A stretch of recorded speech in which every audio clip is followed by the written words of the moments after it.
Yes, it's a sexual harassment and also Disabilities Act. Okay, now hold that thought because those could be considered issues. Are you disabled? Yes, I'm in February. The VA rated me 100% disabled. Okay, is that a mental or physical disability? It's a disability. I don't need to actually reference the medical information regarding to the disability. Actually, and John, I did not ask you for any of the information, but I do have to know is it either mental or physical. That's all. I don't need to know anything else. No, I just need to know unfortunately, that I because you declined to can ask answer. that. I unfortunately declined to answer that question with you, sir.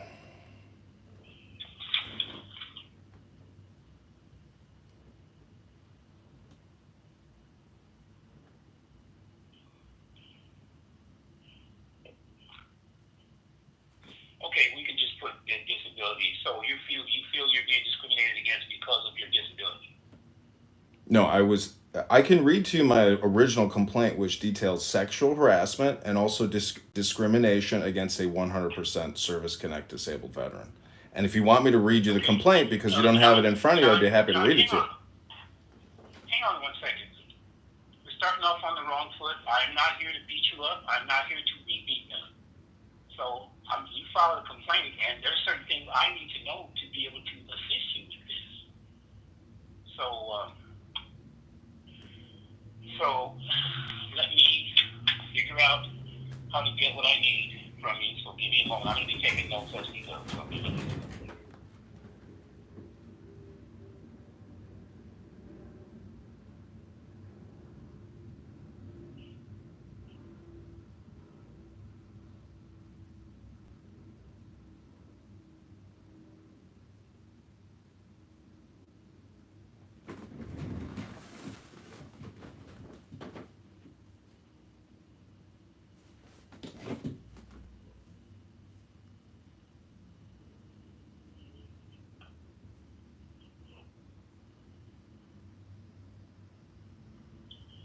Okay, are you over or under 40?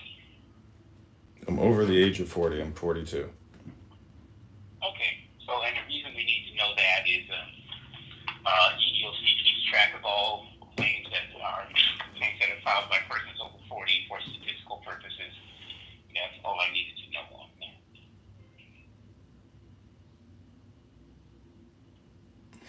Okay, let's take a look at something else here. Give me a moment.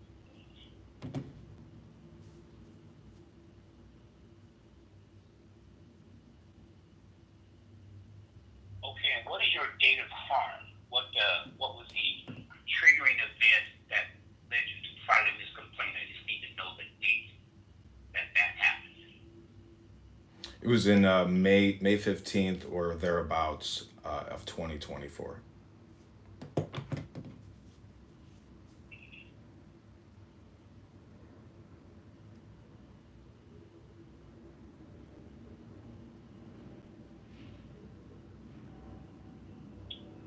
Okay, now part of the regulations for filing EEO complaints is we have to have something that happened within the last 45 days of the filing of the complaint, or we need to know why it took so long to file the complaint. So May 15th of 2024, almost a year ago. So what took you so long to file this complaint? Yeah, after the event, and then in April, my last paycheck was in May of 2024, and then I went on medical leave, and I've been having medical problems since then. But I have made the complaint now, unfortunately, delayed as a result of a medical leave of absence. Okay, I can help with that.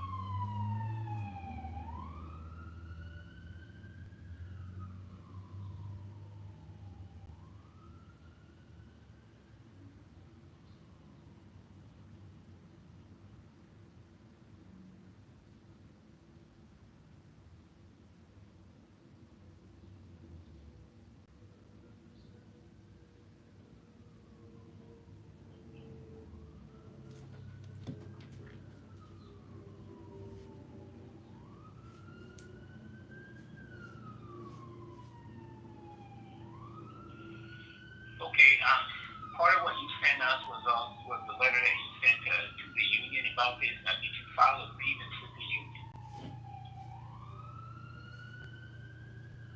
I've sent them emails, and I have a scheduled phone call with the union lawyer. Okay, will you assign a grievance number, a case No, number? no.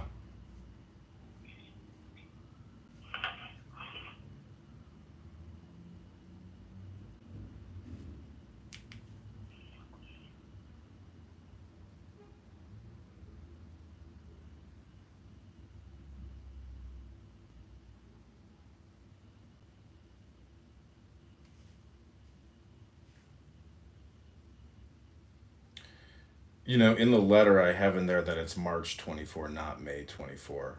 And I think it was in, I'd have to look at my calendar. I can't remember if it was March or, Well, I've oh, I'm got you. sorry, it is March actually. It is March. Okay.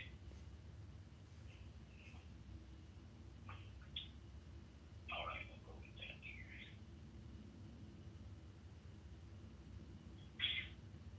Okay, you said you have a meeting with the with the union lawyer, and when is that going to take place? I don't have a scheduled date with her. I need to email her back and confirm a time with her. Okay.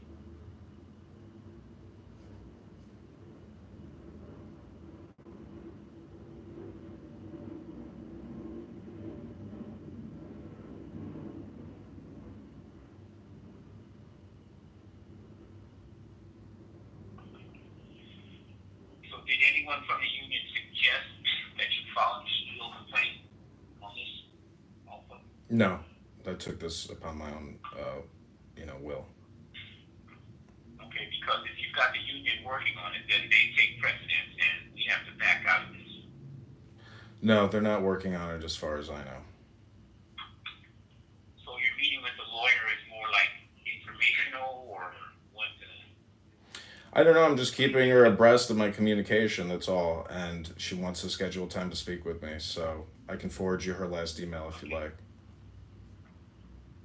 Yeah, actually, yeah. Go ahead, send me that.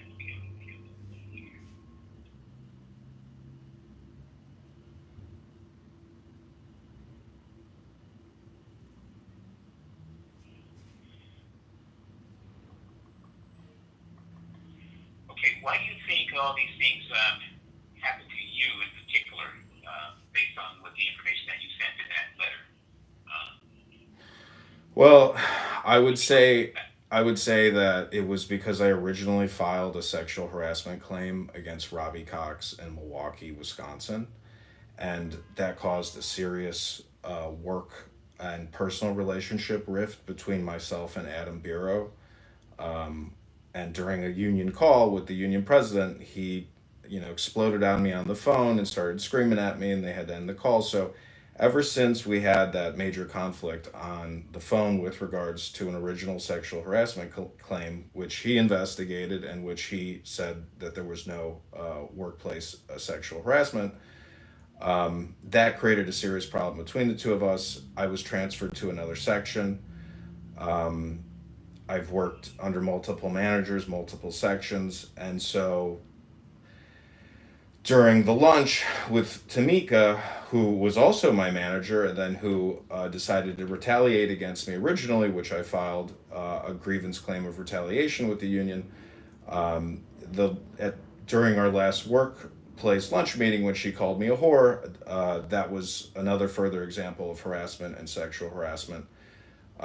Just the just basically the demeaning and cruel communication in which she conducts herself. She's no lady, and this is me essentially writing a letter as a gentleman to say that that type of workplace harassment is just it's in my opinion it's illegal, and she's incompetent. But the point is, this is happening now, and why I'm being targeted is because it's retaliation by management, Adam Bureau and Tamika Clark, as well as other coworkers that I work with that are continually harassed, written up for the most insane reasons. It's literally like working in a sanitarium or in a comedy club with a bunch of incompetent people who are just incredibly ungrateful for their position. So this is why I believe that I'm being targeted by Tamika Clark and Adam Barrow. Okay, did you file a complaint also with the anti-harassment program? No, I didn't. Okay, I'm going to send you, in addition to what you and I are doing, I'm also going to send you information on how to file with them, because this is something that they need to know and look into also. So I put together a little sheet that gives you the steps on how to do that. So give me just a moment here.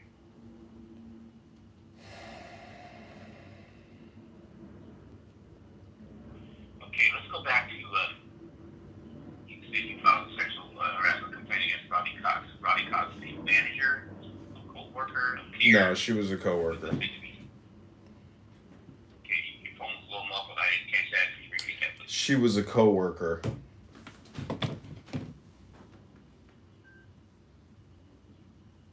And what was the end result of you filing that complaint against the co-worker? Anything come of it? Yeah, I was sent an email from Adam Barrow dissolving himself of her of any wrongdoing.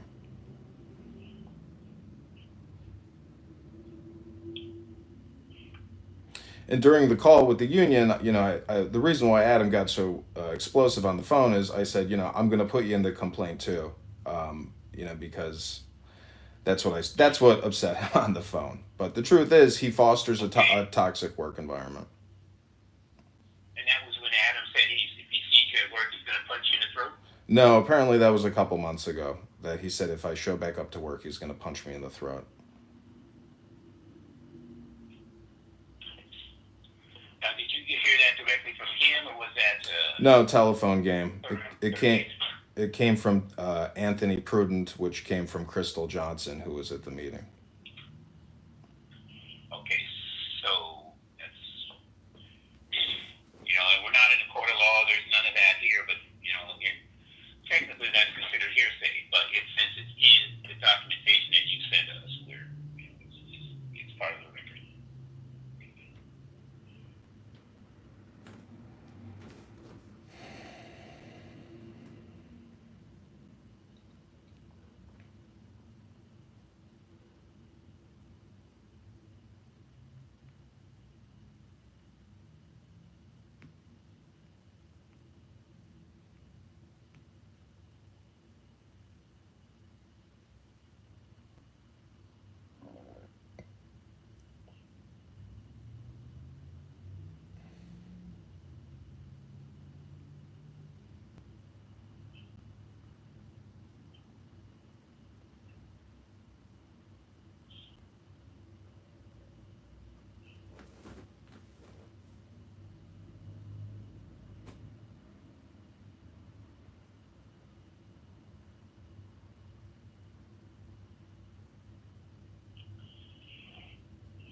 Okay, let's step away from your story for a minute and look at one of the forms that I sent you. It's you can pull it up, it's the Notice of Rights and Responsibilities.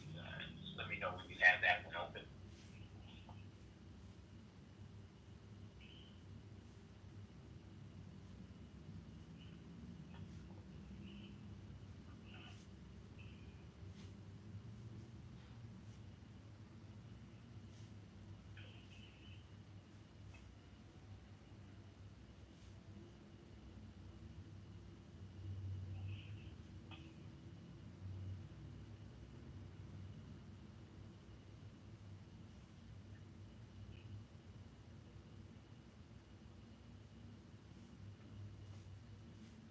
Hey, John, are you still there?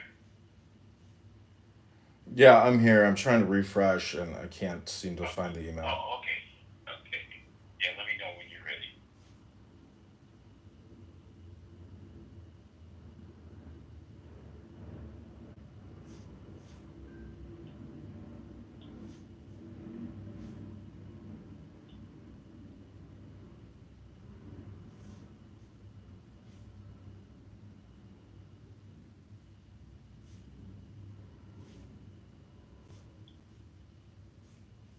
Yeah, I'm sorry. I don't see anything coming through on my Gmail. Okay,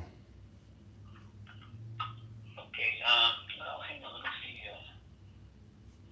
I'm gonna have to reset these things.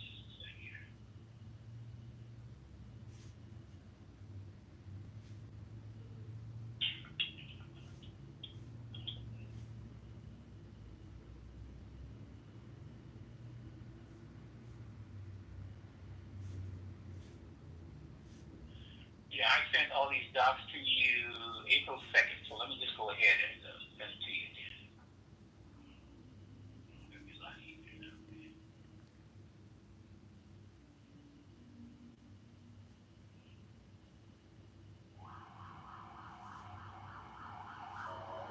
Yeah, actually, I see the April 2nd email. Okay, so yeah, there's the forms. Okay. Okay, which one did you want me to look at? The Notice of rights and responsibilities. okay, I got it. Okay, so I'm just going to read this first paragraph once you scroll past the Privacy Act statement, and then we'll talk about a couple things right after that. The use of the EEO complaint process is voluntary. However, pre-complaint EEO counseling is a mandatory requirement for filing a formal EEO discrimination complaint under the EEOC regulations.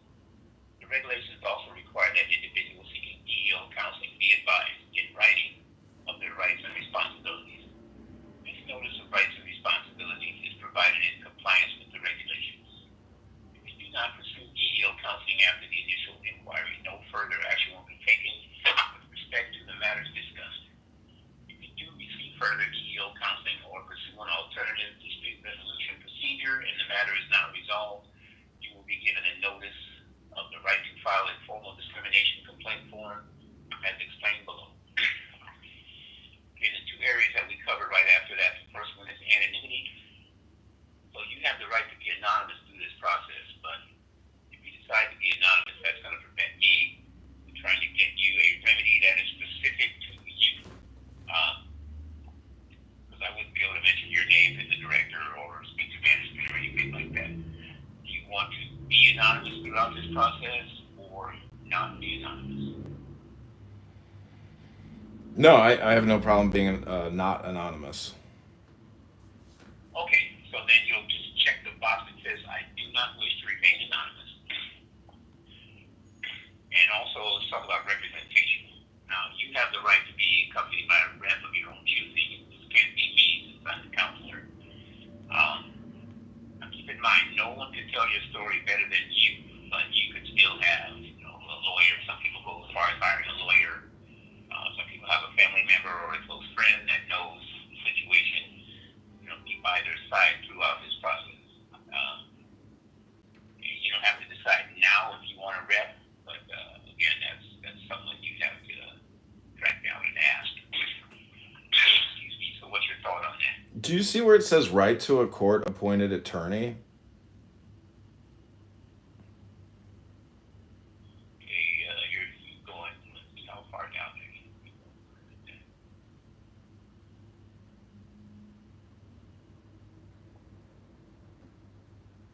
Okay, we're way away from court right now. You've got steps to go before you can go to court. No, I know. I'm just pointing it out, meaning that if I need representation, I mean it's 3 points above my signature. That's all I'm saying.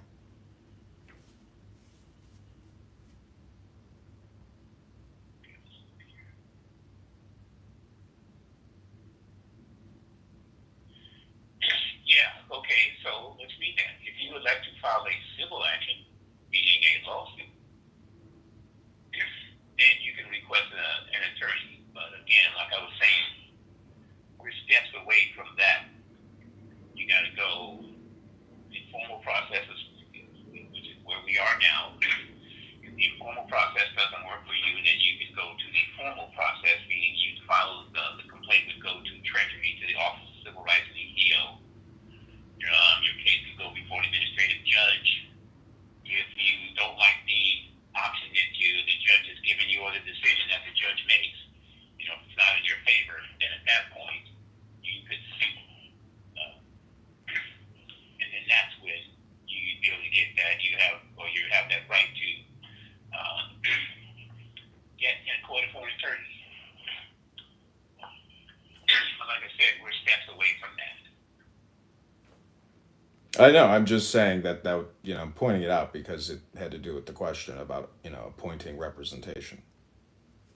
Yeah, but again, it's so far down on the sheet that it's not one that we. I mean, the question. It was a great question, and we could discuss it. But not a question. I'm pointing it out, Leroy.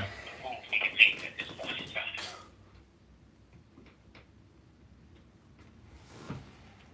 Okay, so how can I answer? What can I answer again for you?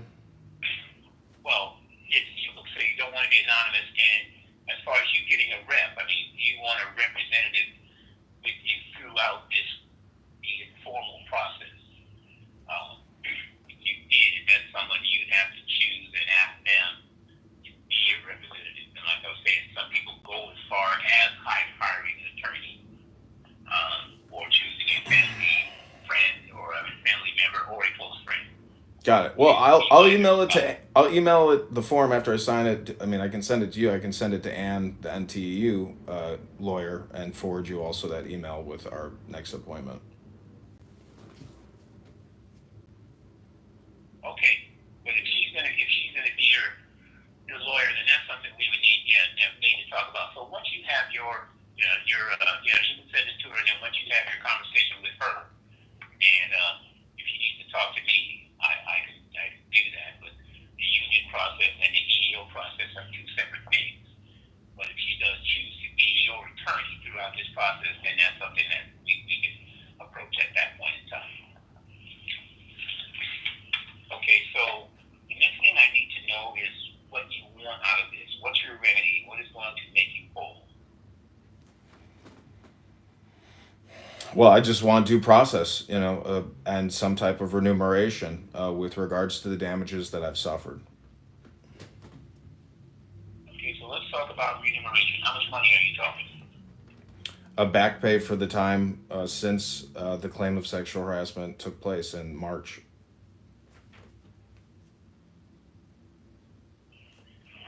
At your current grade, or the grade, were you the same? Were you a GS11 during this whole period? Yes, 11.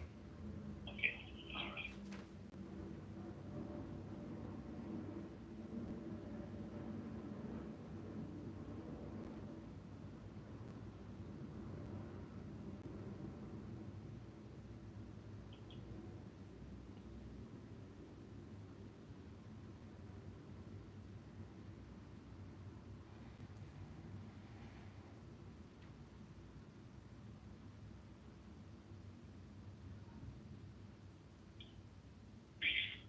So basically, you're talking a year's worth of back pay.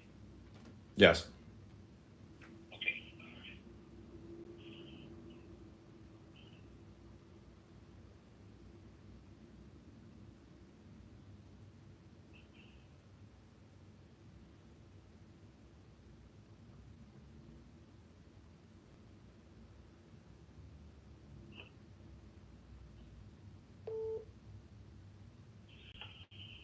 Okay. One of the things I do have to tell you is at the informal level, compensation, especially the amount that you're speaking of, is not granted. You have to go formal to get what you're asking for. So the best way to work that situation, I mean, what you're asking for is not unreasonable. It's but it's just not granted at this level. So the best way to work this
Yeah, absolutely.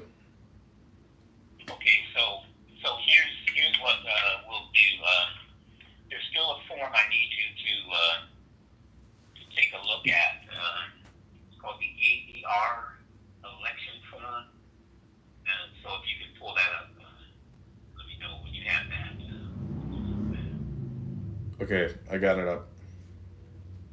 Okay, so in this particular form, since right now we are basically in the traditional extension process, um, we're going to do, you'll check the box that says, I do not want mediation and wish to continue DEO counseling, and then sign this form, send it back to me. You'll sign below because I signed where it says counselor. So I can tell you what I'm going to do in this particular case. I kind of went over it a little bit. I'll speak to the director of your management chain. I also need to speak to Adam Nero and get his statement. And also that other person that you mentioned, Tamika Clark. Uh, Once I have all of their statements, I will send my report over to, when I wrap up my report, I will send it over to my territory manager for review. And then once she reviews it, signs off on it, then I can close my report, and then I'll issue you the notice of right to file and also the Treasury individual complaint form. And you'll have 15 days, 15 calendar days once you receive that from me to get your complaint filed. And the email I'll send you with that is pretty detailed, and it also gives you the portal to load up to upload the notice of right to file and the Treasury individual complaint form. Just send those two documents. Don't send anything else until they've reviewed your case, decided whether or not they're going to accept it. And they're usually really good about accepting what we send in. But now that we're in this new era, and the goalposts being moved constantly, we don't know, from one day to the next. But just, we'll just trust the process right now. And what will happen is, if they decide to accept your case, you'll be assigned an investigator and a new counselor. And like I was telling you earlier, your case could go before an administrative judge. And the judge will determine based on my report and the investigator's report and the documentation that you'll send when they ask you to send it. The judge will make their decision. And, again, if you don't like their decision at that point, then you can take it to the next step and file a lawsuit. But let's see how this process works for you. And go from there. Okay, sounds good. I'll send you back this signed form. Okay. And again, I'm glad we finally got a chance to talk. And I'll be in touch. The majority of my contact with you will be through email. But as we get closer to we wrapping up your case, I will contact you by phone, and I can discuss what I've learned and get you over to Treasury. Oh, also, let me ask you this. There's one thing I can look it up, but on GS scales. But what I'm going to do is I'm going to take your hourly pay and the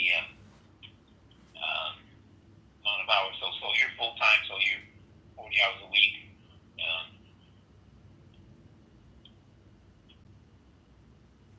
We'll just go that way. 40 hours a week for the whole year times the amount of money you make, the amount you get paid per hour, and that'll be the amount that we'll put out. I'll put in my report for what you're looking for. Okay, sounds good. All right. Well, thanks, John. Again, I'm glad we got a chance to talk finally. And take care and enjoy the rest of your day, and I'll be in touch. Okay, thanks. I appreciate it. Likewise. Have a great day. Okay, bye now. Take care. Bye.